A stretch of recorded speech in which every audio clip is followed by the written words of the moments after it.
Welcome everyone to the Dyson versus Rainbow test. What I want to do is run through what these both are, why I chose these, and then jump right into it. For the Rainbow, I have an E2 2 series. It runs on the brushless motor all the way up to the very newest Rainbows that are out there at this current date. Whether you have a 2-speed or a 1-speed, or you're looking at those different models, the power is not going to change dramatically at all. This one has a brushless motor, which is controlled by a computer module. If you have an older 1-speed that looks similar to this, it's controlled by brushes.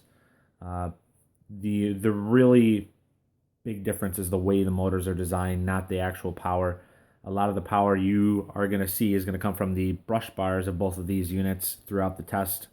I've done this test previously, and I wanted to do it again and record it in a better fashion so that there's more of a clear, defined reasoning behind my own judgments here.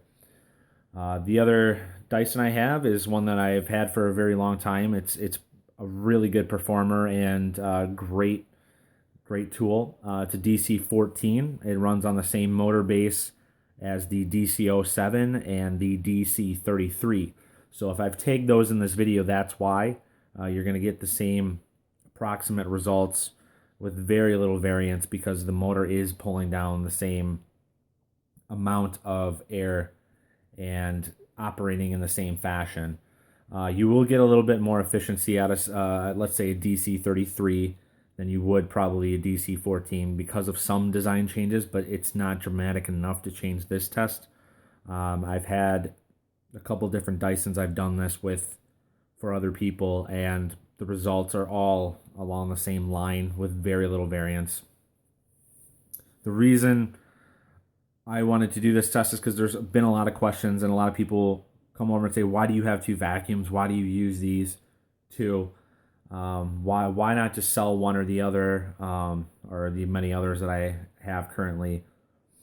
And I want to try to narrow that for you, so hopefully your purchase decision is a little easier going forward. What we're going to do first is I'm going to tape off a section of carpet. I'm going to basically mess it up.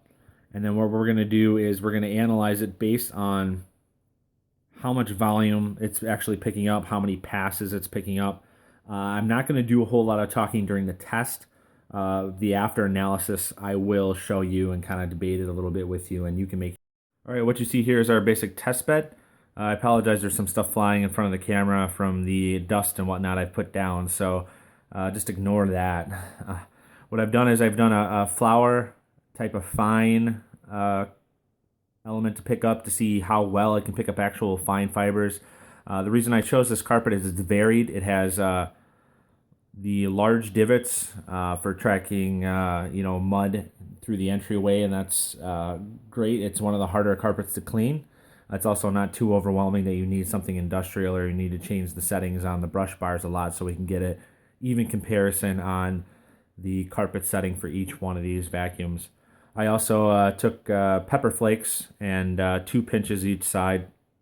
It's not going to be an exact measurement, but the reason I did that is so that it simulates more debris. It's controlled in a way, and that way we can have a pretty good evaluation of what 5 passes will do to this carpet and which one will have cleaned it better after that.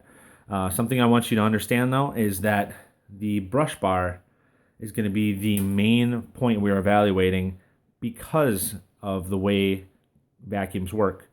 Vacuums agitate the carpet, and then the quote-unquote suction is what pulls it into each respective canister. Now, the effectiveness of the brush bar, I would say, is probably more than half of what a vacuum is about. The power to pull in dirt is just a fraction of what vacuums are used for, but proper agitation and getting the dirt loose to pull it into a canister is really key in a vacuum.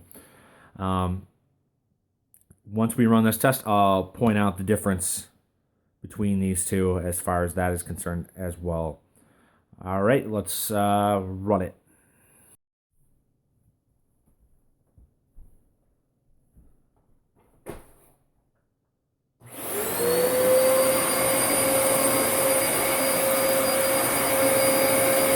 Now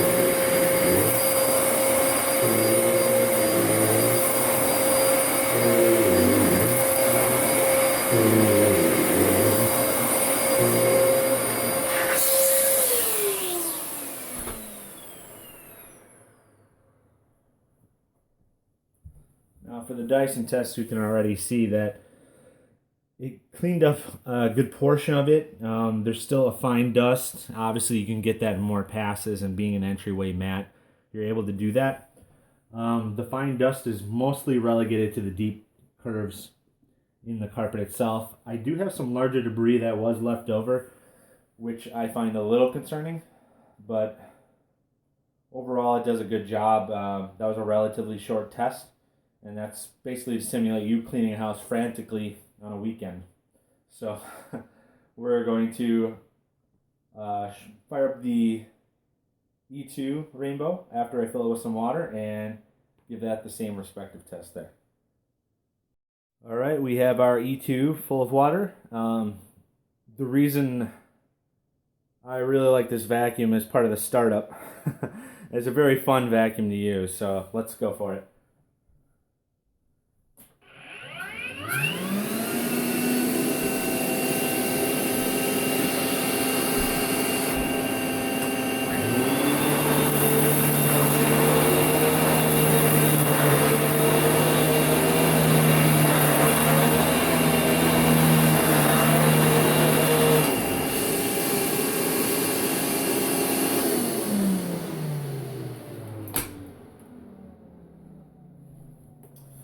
Now I'm kind of looking at this. You see here, I didn't hit the pole like I did on the other side, so I'm not even worried about this. The clean quality here is absolutely perfect. A lot of people like to beat up on Rainbows because the price tag new is very, very high, and I totally get that. I got this Rainbow used for a great deal, but what you're paying for, not just the water tank, but you're paying for a really nice beater bar and brush bar design. It has a hard lip in here that a lot of vacuums, including Dyson, don't always put on their beater bars. And what that does is it hits the carpet first, really agitates, and as the dirt is getting knocked loose, the brushes come immediately after and scoop it right into the airflow. And that's just a really good design. Yes, it's a wood bar. It's also easier to clean, easier to maintain, and much cheaper to replace than a comparable Dyson. So there are some benefits to this design. It's an old, tried and true design. That said, what I want you to know about the Dyson vacuum is that it has a good brush bar design, but you can see throughout my usage and throughout this test, there's a lot of catches. There's a lot of stuff that I've caught in here over the last few days anyway of using it. And there is no beater bar. You're relying on this hard plastic edge to give you the agitation and the basically beating of the carpet to get that dirt up. And it doesn't always work, but it's also going to be easier to use on carpeting that's more prone to damage. Part of the plus side about the ball vacuums by Dyson is they don't have the ability to damage a lot of carpet. They're multi-surface. But with that, you can see some of the fine dust in here. Some of the dust gets left behind. Some of the bigger pieces get left behind because it's doing just a flyover job is what I like to call it as. Whereas these two vacuums do a little bit more of a beating motion, but Dyson's getting away from the uprights in general. Let's show you, if I can, the canister itself. Obviously it's milky white from our debris, but it's also collected a fair amount of hair. All the flakes and debris I put down is all collected. It's just a very nice, consistent job. And as far as Dyson goes, it does a lot of the same thing.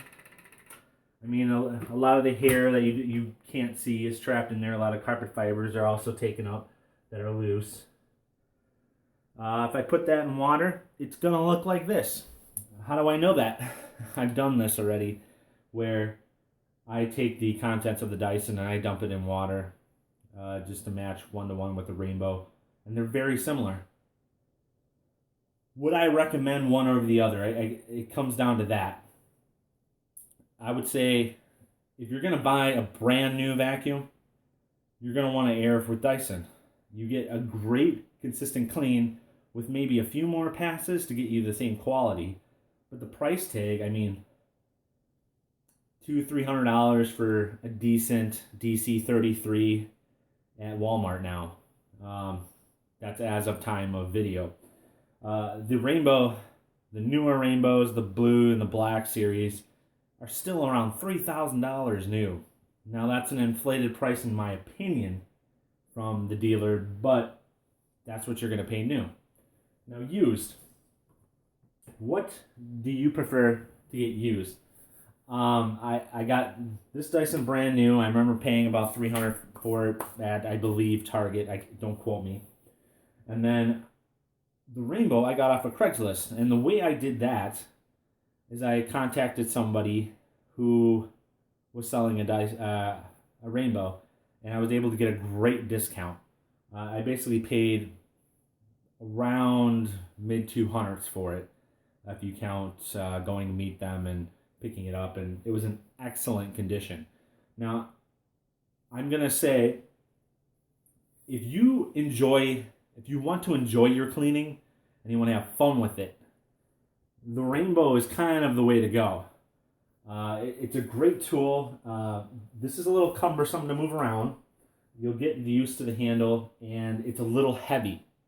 So you want to take that into consideration. If you want something that's relatively light, it's a little more plastic-like, the motor's a little traditional, but it does a great job, the Dyson's probably for you. It's easy to pull out, wrap up, throw back in a closet. This, you're going to have to fill with water. You're going to have to clean it. You're going to have to do a little more with it. So if you're into cleaning or you hate cleaning and you want to have fun doing it again, the Rainbow might be a fun choice to take out every once in a while. If you're like me, who's kind of an enthusiast and kind of a neat freak in general, I have both, obviously.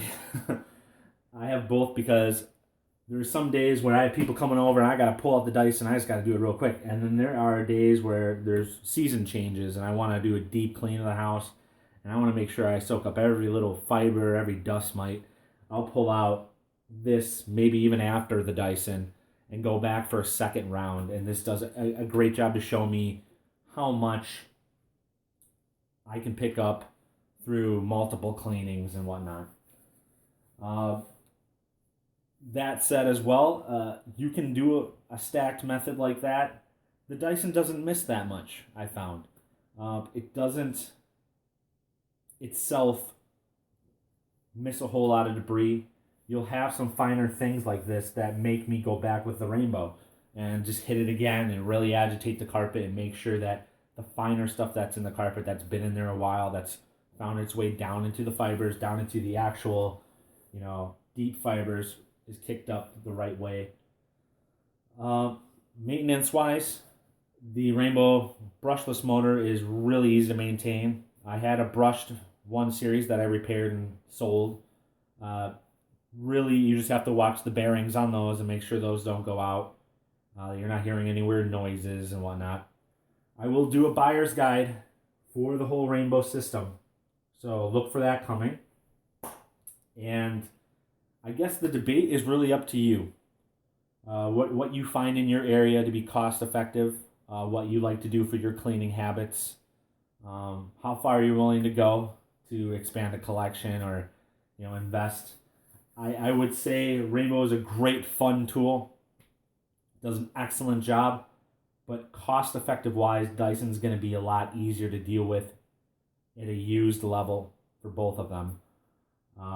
If you're perhaps someone who's older, who struggles to get around, Dyson's going to be easier to move around for you. If you're someone who has a lot of allergies, they're both really good. The filter on both of these are HEPA filter rated. Um, the quote is 99.9% of allergens, and they have different micron ratings for their filters, and you can check that out if you're allergy prone. But they're both HEPA rated, excellent filters. I've never had any dust kick up during a test or a vacuuming. It's really good quality. Whether the water is necessary is really a user preference. I enjoy it. I know that my filters are going to last a little longer. I'm not going to have to change out my HEPA filters quite as much as when I know they get clogged.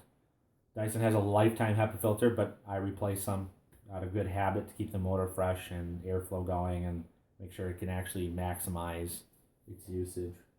So let me know what you think about this. Let me know if there's anything else you want to see me test. If I have vacuums available, I will bring them up as much as possible. I hope this has helped make a little bit easier decision for you. And go have fun. Go have fun cleaning. And it's not a chore. It's a fun task to do. And hopefully you can do it in a creative way to get your kids or other people to do it for you. That's the key. All right. So look forward to my next videos. I got a few more coming. And comment, subscribe, preferably. It helps me out a lot when you view my sponsors and help me out. So I greatly appreciate that in order to keep these videos going. So thank you for your support.